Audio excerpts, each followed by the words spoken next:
Kita lihat Fir'aun, ngaku Tuhan. Orang-orang Afrika semua yakin dia sebagai Tuhan. Disembah-sembah.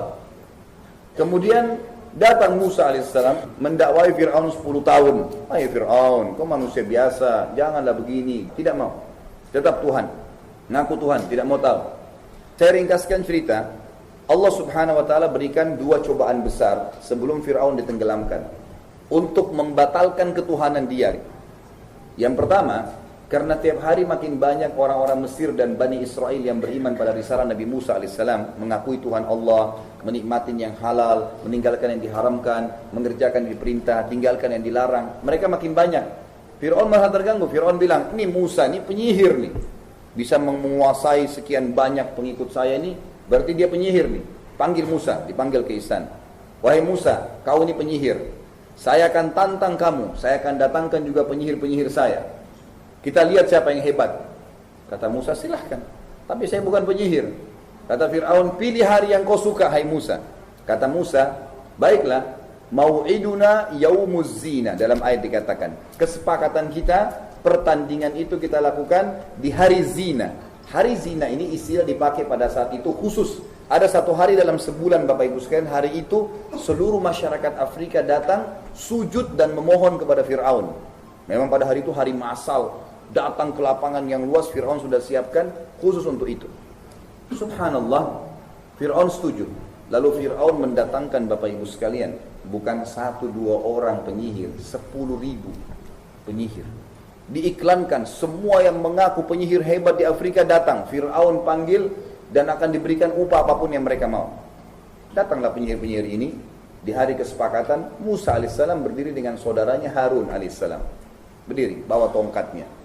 Lalu penyihir ini datang, katakan sama Fir'aun, wahai Tuhan Fir'aun, Tuhan, mana lawan kami nih? Ini aneh, Tuhan minta tolong sama pengikutnya ini. Mana lawan kami? Kata Fir'aun, tuh yang 2 orang sana tuh. Ini 10.000 orang ini. Mereka bilang, itu 2 orang lawan kami. Ngapain rame-rame begini? Kata Fir'aun, kalahin dulu deh. Bunuh kalau perlu. Tuhan gak bisa bunuh. Gimana caranya? Minta tolong sama orang lain.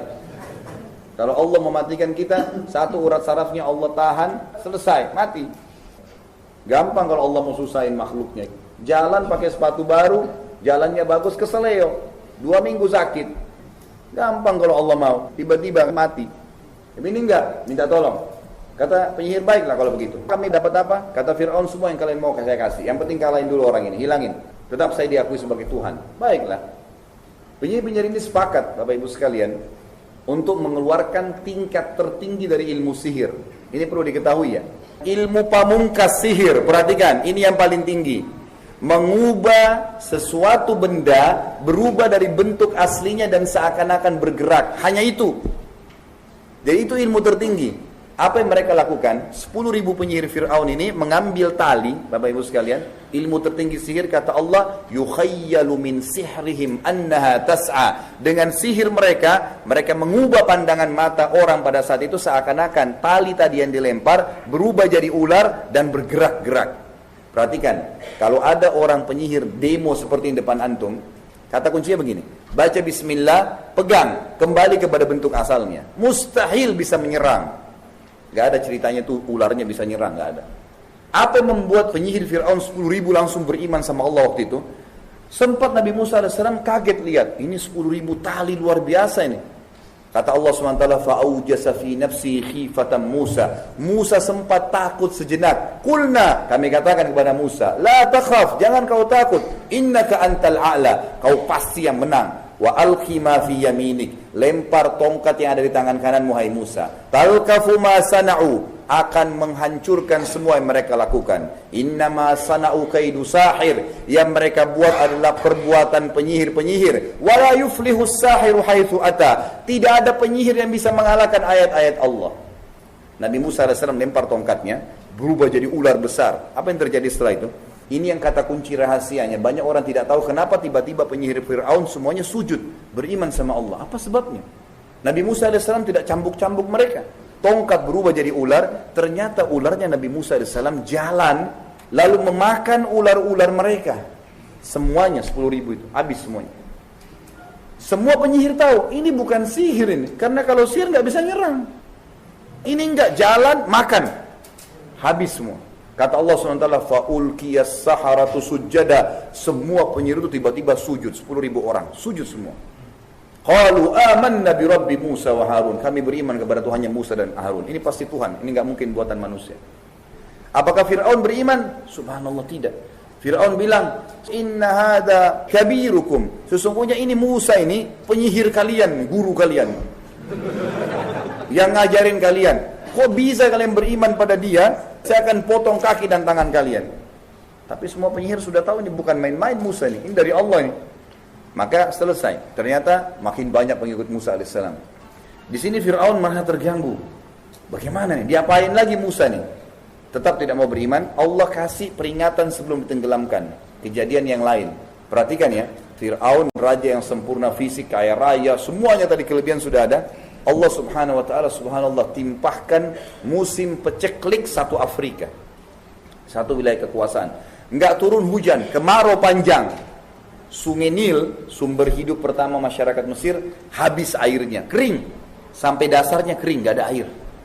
Semuanya kekuatan Fir'aun dikerahkan, harta dikeluarkan, pergi ke wilayah-wilayah di Afrika yang masih ada sumur, masih ada air, bawa. Allah biarin. Sebulan habis air semua. Hewan-hewan banyak mati, orang mati, tumbuh-tumbuhan kering. Fir'aun pun sampai pada tingkatnya ngaku Tuhan nih, nggak ada lagi air untuk minum. Kata penasehatnya, wahai Fir'aun, kalau hari ini tidak ada air, Anda akan mati, saya akan mati semua, nggak ada air, habis. Jangankan untuk mandi, untuk minum nggak ada. Lalu kata dia, tolong berikan saya masukan nih.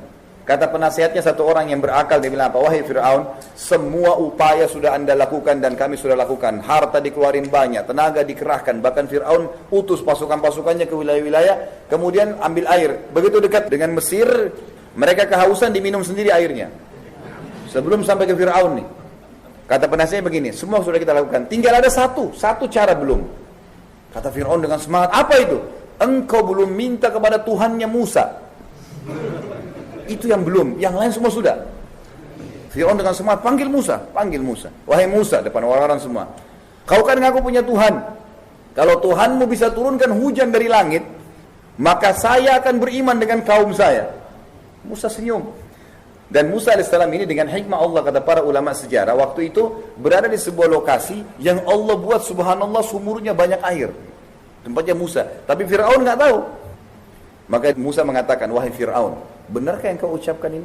Kalau saya minta kepada Allah Tuhanku dan Tuhanmu, Tuhan langit dan bumi, nurunkan hujan dari langit, seperti yang kau minta, hilang ini masalah, Mesir pecek lagi ini, kau akan beriman? Kata Fir'aun, tentu saja. Subhanallah, di depan Fir'aun, Musa angkat tangan mengatakan, ya Allah, Zat yang menciptakan langit dan bumi, Zat yang telah menahan air hujan bagi masyarakat Mesir, turunkanlah hujan buat kami. Perlu Bapak Ibu tahu ya, salah satu upaya Fir'aun adalah waktu lagi kering sungai Nil, itu lemparin tumbal, kepala kambing lah, kepala sapi lah, anak gadis didorong di situ, macam-macam, nggak ada hasilnya, nihil. Yang terjadi sama Allah begitu Nabi Musa berdoa, belum diturunkan tangannya dari doa, mendung hujan keras sebulan, sampai sungai Nil penuh, hidup semua sudah mulai kembali, subur. Fir'aun sudah puas. Pertanyaannya, berimankah Fir'aun? Apa yang dia bilang? Hati-hati dengan kata-kata seperti ini ya. Banyak orang, di Indonesia ada banyak orang begini nih. Kalimat kufur, berbahaya. Dia bilang, oh sudah saatnya hujan turun. Artinya, bukan karena Musa nih. Jadi ingatin, gak boleh, azab kubur ada, dan neraka ada ini. Jangan tak sholat. Sekarang sudah gak apa-apalah. Biarin aja. Seperti Fir'aun. Subhanallah, waktu itu tersebar satu wilayah kekuasaan Fir'aun. Ternyata Tuhan Fir'aun gak bisa turunkan hujan. Dan dia minta tolong pada Tuhannya Musa. Beri Tuhannya Musa lebih hebat. Subhanallah, melihat kejadian tersebut, banyak orang beriman pada Musa AS dan Allah SWT. Dia tetap mau melakukan lagi upaya. Apa yang dia bilang? Ini Musa bahaya nih, harus dibunuh. Dikejar Musa AS dengan pasukannya. Ada pasukan intinya Fir'aun khusus itu, membela dia. Kalau kita mungkin Kopassus, terlatih khusus. Itu dipakai sama Fir'aun untuk menyerang Musa. Musa AS lari, manusia biasa lari, menuju ke Laut Merah. Begitu dekat, Fir'aun lihat Musa dengan pengikutnya, apa yang dia bilang? Allah cerita dalam Al-Quran, innahum lasyirmidhimatun qalilun. Oh itu Musa, sedikit sekali, kesian, pasti kalah. Orang-orang pengikutnya Nabi Musa AS berkata, Bani Israel, ya Musa inna lamudrakun, kita sudah dijangkau oleh Fir'aun nih, pasti kita dibunuh semua nih, dibantai nih, udah gak mungkin tidak. Apa kata Musa dengan penuh keyakinan? Kalla inna ma'iyya rabbi sayahdin, gak mungkin, pasti Tuhanku akan memenangkan aku. Maka datang Jibril AS mengatakan, wahai Musa, Allah perintahkan kamu. Perhatikan, instruksi cuma biasa. Musa AS sendiri pun belum menangkap apa maksudnya. Tongkatmu di tanganmu, hantamkan ke pinggir laut merah. Itu saja. Musa AS mengikuti perintah, angkat, pukul. Apa yang terjadi? Ini Fir'aun lihat nih, tongkat diangkat, dipukul. Fir'aun lihat. Apa yang terjadi? Allah mengatakan, famfalaqa, tiba-tiba laut merah itu terbelah, terbagi, fakana kullu firqin kataudil azim. Maka terbelah menjadi 12 bagian, dan setiap bagian itu menjadi seperti dinding-dinding yang besar. Dan waktu itu ada 12 Bani Israel memang yang Allah suruh itu untuk jalan setiap suku dari jalan-jalan itu. Bayangkan ya, Fir'aun lihat. Kalau kita di posisi Fir'aun ini bagaimana? Lihat depan mata air laut bisa berdiri. Antum bayangkan laut dekat antum ini berdiri airnya seperti tembok-tembok yang besar. Begitu tidak mau beriman tuh gimana? Tidak mau beriman, subhanallah. Dia bilang sama prajuritnya, kejar Musa sebelum sampai ke sebelah. Dikejar. Musa Allah selamatkan, ditenggelamkan dia. Ini sudah sampai pada tingkat kufur yang luar biasa. Diingatkan, tidak mau. Waktu tenggelam, baru dia bilang, amantu billadzi amana bihi banu Israel. Sekarang saya mau beriman apa yang Bani Israel imani. Subhanallah, tidak bisa bilang Allah, saya akan beriman sama Allah. Udah gak bisa diucapin sama dia. Karena sudah sampai pada tingkat dia lihat malaikat maut akan cabut ruhnya. Lalu Allah kekalkan, al-yawma nunajjika bibadanika. Wahai Fir'aun, atau Fir'aun sudah mati. Hari ini kami akan selamatkan jasadmu. Litakuna ayatan liman khalfak. Agar menjadi tanda-tanda kebesaran kami bagi orang yang datang setelahmu. Sampai hari ini mumin Fir'aun bisa dilihat. Siapapun bisa search di Google sekarang bisa lihat bagaimana Allah musnahkan.